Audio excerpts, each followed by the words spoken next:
2.5 foot by 2 foot প্রস্থের ছোট্ট একটি টেবিল, আর এই টেবিল জুড়ে হরেক রকমের যন্ত্রপাতির সঙ্গে মূল্যবান ধাতু স্বর্ণ। এখানে কখন রাত হয় বা কখন ভোর হয় সেটা পরিবেশ দেখে বোঝার উপায় নেই আগতদের। অবশ্য সে সুযোগই বা কোথায়? একটানা 16 থেকে 18 ঘন্টা বসে এভাবেই নির্দিষ্ট নকশায় স্বর্ণ দিয়ে অলংকার তৈরি করে নেই কারিগররা। স্বর্ণের কাজ করি, সাধারণ মানুষের থেকে আমাদের গড়ায়ও অনেক কম।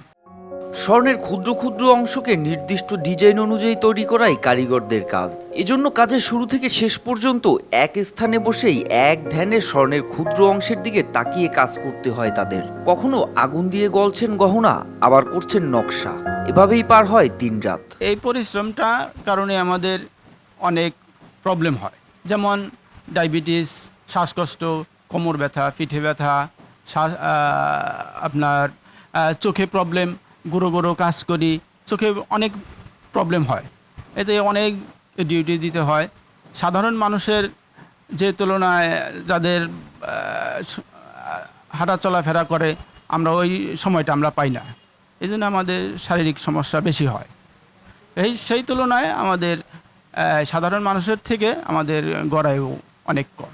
সেই তুলনায় আমরা কাঙ্ক্ষিত কোনো মজুরি আয় তেমন আমাদের নেই।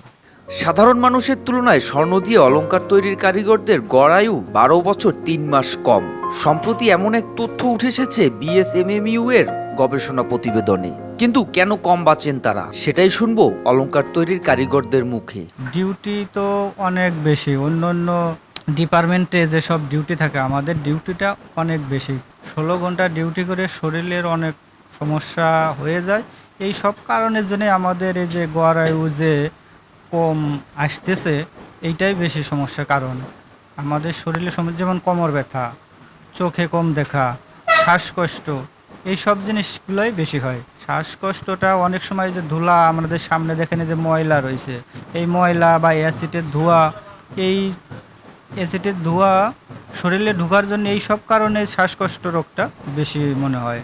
আর চোখের সমস্যাটা সবচেয়ে বেশি, যে চোখে দেখাটা অনেক সময় চাইয়ে থাকতে লাগে, এর কারণে চোখের সমস্যাটা আরও বেশি হবে। এরপরেও জেনে শুনে নিজের জীবন বিপন্ন করা এই কারিগররা অসন্তোষ প্রকাশ করছেন আয় নিয়ে। কাজ করি, ডিউটি দিতে হয়, বেশি পয়সা নেই। ইন্ডিয়ার থেকে এসেছি, বেশি পয়সার জন্য এখানে ব্যবসায় লস হচ্ছে, কাজে আরও বেশি কাজ দরকার। স্বাভাবিক রাত জাগতে হয়, রাত জাগা অসুবিধা, রাতে ঘুম আসে না, এটাই বড় প্রবলেম।